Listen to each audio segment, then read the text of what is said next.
రిజర్వేషన్లపై కాంగ్రెస్ ప్రభుత్వం ఎలాంటి రెస్పాన్స్ రాకపోతే తదుపరి కార్యాచరణ ఎలా ఉండబోతుంది?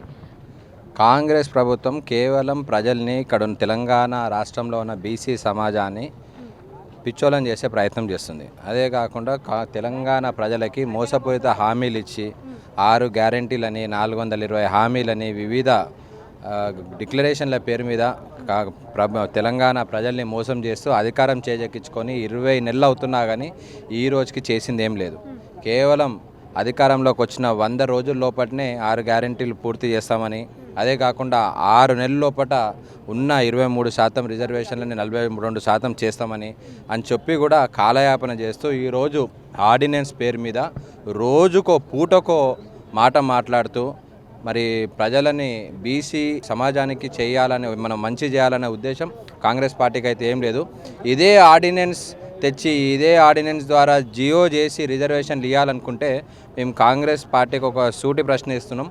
ఈ 20 నెలలు మీరు ఏం చేసిండ్రు? ఇదే ఆర్డినెన్స్ అనుకుంటే మీరు ఎప్పుడో ఇవ్వచ్చు కదా.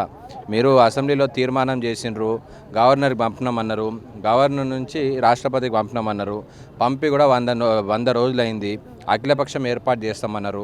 అన్ని పార్టీల ముఖ్య నాయకులని, బీసీ నాయకులని ఢిల్లీలో కూర్చోబెడతామన్నారు, ప్రధాని అపాయింట్మెంట్ తీసుకుంటామన్నారు, పార్లమెంట్లో చర్చ పెట్టిస్తామన్నారు, పార్లమెంట్లో అమెండ్మెంట్ చేస్తామన్నారు, అమెండ్మెంట్ చేసి షెడ్యూల్ 9లో చేర్పిస్తామన్నారు.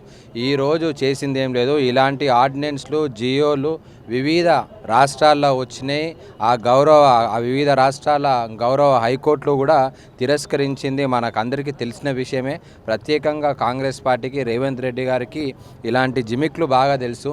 కేవలం వీళ్ళు మాటలు చెప్పాలా, ప్రజలకు ఏదో చేస్తున్నామని చూపించాలా, అరిచేతిలో స్వర్గం చూపెట్టాలా తప్ప చేసేది ఏం లేదనే విషయం మేము వీళ్ళు చేసే మోసపూరిత ఏదైతే ఈ కుట్ర ఉందో, ఈ ఆర్డినెన్స్ ద్వారా కుట్ర మోసాన్ని ప్రజలకి, బీసీ సమాజానికి వివరించే దిశగానే ఈరోజు ఈ పెద్ద ఎత్తున ధర్నా కార్యక్రమం బీసీ మరి ప్రజాప్రతినిధుల సంఘం ఏర్పాటు చేయడం జరిగింది. దానికి కూడా మేము రావడం జరిగింది.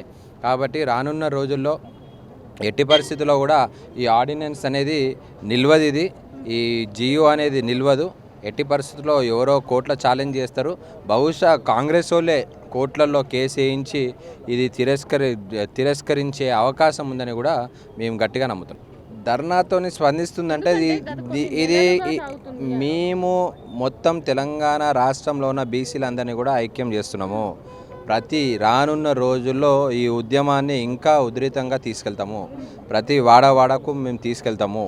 ప్రతి ఒక్క వ్యక్తికి కూడా వివరించి తీరుతాము. మరి జనాభాలో 60% ఉన్న బీసీలకి ఈరోజు 2 జాతీయ పార్టీలు కూడా, కాంగ్రెస్ కానీ బీజేపీ కానీ పలు సంవత్సరాల నుంచి ఎన్నో సంవత్సరాల నుంచి కూడా మోసం చేస్తూనే ఉన్నాయి. కానీ రానున్న రోజుల్లో బీసీలు మరి రాజ్యాధికారం రావాలంటే బీసీల మద్దతు ఉంటేనే అవుతుందనే విషయం కూడా ప్రజలు తెలుసుకుంటారు, పార్టీలు తెలుసుకుంటాయి. ఎట్టి పరిస్థితుల్లో మేము చూసాము. చాలామంది వక్తలు కూడా ఎంతో గొప్పగా మాట్లాడారు. మరి రానున్న రోజుల్లో మా హక్కులు మేము లాక్కునే దిశగా మా అడుగులు ఉంటాయని తెలియజేస్తాం.